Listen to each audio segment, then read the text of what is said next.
Hey, what's up, everybody? Yes, this is my destroyed shop bench. Ha! I know you're shocked. You cannot believe how tore up it is. Anyway, so what we're going to be dealing with right now is a EGR. I don't even know if you can see me in this. I don't really care because I don't look that great anyway. So one of my problems with this EGR, any EGR really, this is just today I'm going to kind of get into it a little bit to help someone out that's really frustrated. It doesn't do this every day. It just doesn't buy a Sawzall and just cut the shit off. Let's just pretend like you're not that guy.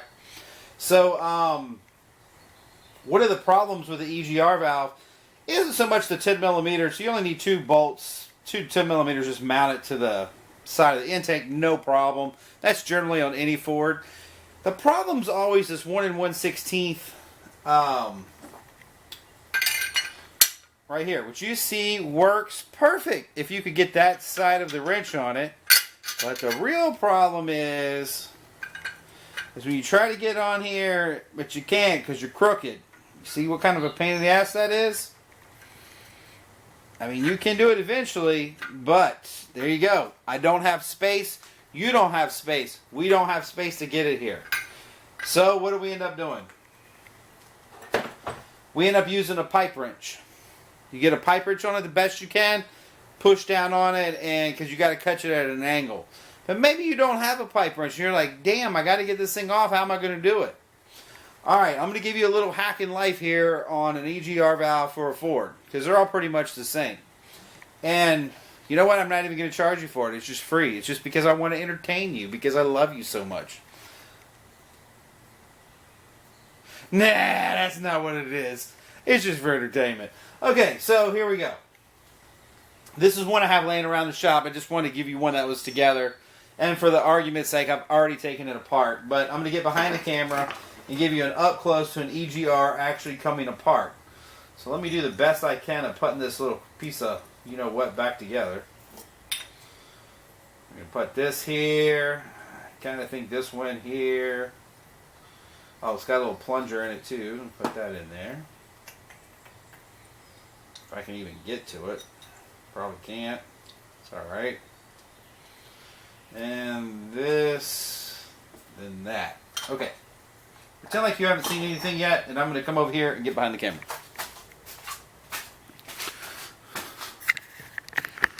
Okay, guys. La la la la la. What's going through my brain right now? Squirrel. Oh, hold on. Back to the job. Okay, so the mushroom is sitting here, and if you have a little problem, like you can't actually get it straight on, you're tired of busting your hands up, for God's sakes, I understand and do appreciate it. What we're going to attempt to do is that on the bottom of that mushroom sits a little nice pretty aluminum triangle, and it's held in with 3 T20 Torx bit screws. See them?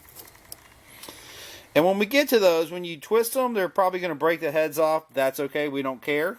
We just want to be able to access the bolt on the side. So, first hack. How to get this off? You can either A, cut it with a little Dremel tool, take a screwdriver, bust a hole in it, and just start cutting all the way around it, one whack at a time with a screwdriver. Whatever your preferred method is, it's not really that strong of a metal. They're all going to cave pretty easy. Once you take it off, you'll see the cap separates. It's just pressed on there anyway. So away it goes. You will see then come across the spring. The spring is there, so when you put vacuum on it, it compresses the spring, and then when your solenoid drops the vacuum, it pushes the baffle back. See? So, take the little springer out. Now we're down to the little baffle here. Now this right here has a plunger added to it, which actually sticks in the bottom. Hold on. Other bottom. There we go. This plunger would actually stick in here, like that. And you see it's attached. You see I cut it.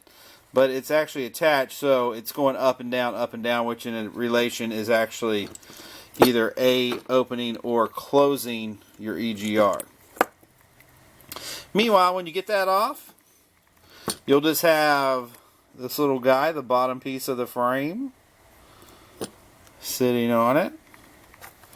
3 little T20 Torx bits. You just take them off and voila, boom, magic. Now you have access. I don't mean kind of access, I mean girl, boys, you got access. Anyway, a little hack just so you understand it, and maybe it helps you out, maybe it doesn't. I don't know, I just figured it'd be entertaining one way or the other to destroy an EGR valve and dissect it on public for everyone to see. Meanwhile, let's go take a look at this 03. I'm just going to touch base on it real quick because it's so simple. Hang on one second. Alright guys, so here we go. If you're looking for the location of it, just take off your engine cover right off the bat and then look on the driver's side right toward the rear. And you'll see this strange looking mushroom thing. It'd be sitting right there. And it's only got 2 10mm bolts. And of course, what we just went over, this 1 1/16 right here, which you can, like I said, pipe wrench, and or you can take the mushroom cap off of and hit it straight with a wrench or pipe wrench, whatever. It just makes it easier. Meanwhile, back in the Hall of Justice. Damn, I hope this was entertaining to you kids. Stuff just stresses me out. Meanwhile, I'm going to have to crawl under this piece of shit and fix a flickering oil light. So, that's because someone didn't change their oil. But hey, I'm not judging anyone. No, that's not me. I'm not doing that. I'm not that guy. I'm not that guy.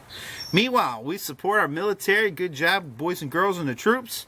And subscribe. And we got some more stuff coming your way in about 10 minutes. See ya.